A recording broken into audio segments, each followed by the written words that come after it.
শুক্তো খেতে ইচ্ছে হচ্ছে, এদিকে ঘরে শুক্তো বানানোর মতো কোনো সবজি নেই, তাহলে এভাবে বানিয়ে নিন। ঘরে যদি শুধু বেগুন থাকে তাহলেই হবে, আর কোনো সবজির প্রয়োজন নেই। আর এভাবে বানালে গরম ভাতের সাথে খেতে কিন্তু দুর্দান্ত লাগে। প্রথমে একটা মশলা তৈরি করে নেব। তার জন্য মিক্সি জারতে 2 টেবিল চামচ পোস্ত শুকনো ঘুরিয়ে নিলাম। তারপর এর মধ্যে দিয়ে দিচ্ছি 1 ইঞ্চ আদা কুচি, আর দিয়ে দিলাম অল্প জল। এবারে মশলার মিহি পেস্ট তৈরি করে নেব। মশলার পেস্টটা তৈরি করে নিয়েছি, একটা বাটিতে ঢেলে নিলাম। তারপর ওই মিক্সির জারের মধ্যেই 1/2 কাপ মটর ডাল 4 ঘন্টা আগে ভিজিয়ে রেখেছিলাম, সেই ডালটাই নিয়ে নিচ্ছি। আর 1/2 ইঞ্চ আদা কুচি দিলাম, দিয়ে দিলাম পরিমাণ মতো লবণ, 1/2 চামচ মতো চিনি দিলাম, অল্প জল দিয়ে ডালের পেস্টটাও তৈরি করে নেব। এখন কড়াইয়ে 3 টেবিল চামচ সর্ষের তেল দিয়ে তার মধ্যে ভেজে নিচ্ছি একটা বড় সাইজের বেগুন। বেগুনের মধ্যে পরিমাণ মতো লবণ আর সামান্য হলুদ গুঁড়ো দিয়ে বেগুনটাও লালচে করে ভেজে নেব। শুধু বেগুন দিয়েই এইভাবে শুক্তো বানিয়ে দেখবেন, আর কোনো সবজিই কিন্তু লাগবে না, খেতে অসাধারণ লাগবে। আর উচ্ছের জায়গায় লাগবে শুধু নিম পাতা।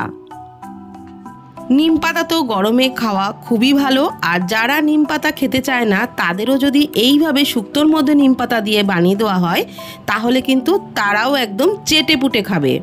বেগুন লালচে করে ভেজে নেওয়া হয়ে গেছে, এবারে তুলে নিলাম। তারপর ওই কড়াইয়ে পরিমাণ মতো সর্ষের তেল গরম করে ডালের বড়াগুলো ভেজে নিচ্ছি। আর এইভাবে শুক্তো বানালে ডালের বড়া কিন্তু অবশ্যই করে দিতে হবে, তাহলে এই শুক্তোর টেস্টটা খুবই ভালো লাগবে। গ্যাসের ফ্লেমটাকে মিডিয়াম টু লোতে রেখে বড়াগুলোকে উল্টে পাল্টে বেশ লালচে করে ভেজে নিচ্ছি। বড়াগুলো সব ভেজে নেওয়া হয়ে গেছে, এবারে তুলে নিচ্ছি। আর এক ব্যাচে যেহেতু আমি সব বড়াগুলো ভাজিনি, তাই পরের ব্যাচে বাকি বড়াগুলোকেও ভেজে নিচ্ছি। এই বড়াগুলোও ভেজে নেওয়া হয়ে গেছে, তুলে নিলাম। তারপরে কড়াইয়ে যে সামান্য একটু তেল ছিল 2 চামচেরও কম, ওর মধ্যেই দিয়ে দিলাম 1/2 চামচ 5 ফোড়ন। আর যে মশলার পেস্টটা তৈরি করে রেখেছিলাম সেটা দিয়ে দিলাম। মশলার বাটি ধোয়া সামান্য একটু জল দিয়ে দিলাম। এখন মশলাটাকে খুব ভালো করে ভেজে নেব। তার আগে পরিমাণ মতো একটু লবণ দিলাম, 1/2 চামচ চিনি দিলাম। এখন মশলাটাকে কিন্তু খুব ভালো করে কষিয়ে নিতে হবে। মশলা ভালোভাবে ভেজে নিয়েছি প্রায় 5 মিনিট মতো। তারপর আমি ভেজে রাখা বেগুনগুলো দিয়ে দিলাম। এখন বেগুনগুলোকেও মশলার সাথে একটু ভেজে নেব, ওই 1-2 মিনিট ভালোভাবে ভেজে নিলেই হবে। খেয়াল রাখবেন বেগুন ভাজতে ভাজতে যেন বেশি ঘেটে না যায়, তাই বেগুনটাকে কিন্তু আগেই একটু কম করে ভাজবেন, তাহলে আর বেশি ঘেটে যাবে না। বেগুনও বেশ মশলার সাথে ভালো করে ভেজে নিয়েছি। এখন আমি এর মধ্যে সামান্য জল দিলাম, ওই 1/2 কাপ মতো জল দিয়েছি। যেহেতু বেগুন ভাজতে ভাজতেই সিদ্ধ হয়ে গেছে, তো সেই কারণে জলটা একদমই বেশি দেওয়া যাবে না। আর ঝোলটা ফুটে উঠলে ভেজে রাখা বড়াগুলো দিয়ে দিলাম। আর বড়াগুলো দিয়েও কিন্তু বেশিক্ষণ ফোটানো যাবে না, একটু নাড়াচাড়া করেই গ্যাসের ফ্লেম বন্ধ করে দিয়েছি। এদিকে আরেকটি তড়কা প্যানের মধ্যে 2 টেবিল চামচ ঘি দিয়ে তার মধ্যে কয়েকটা নিম পাতা বেশ মচমচে করে ভেজে নিচ্ছি।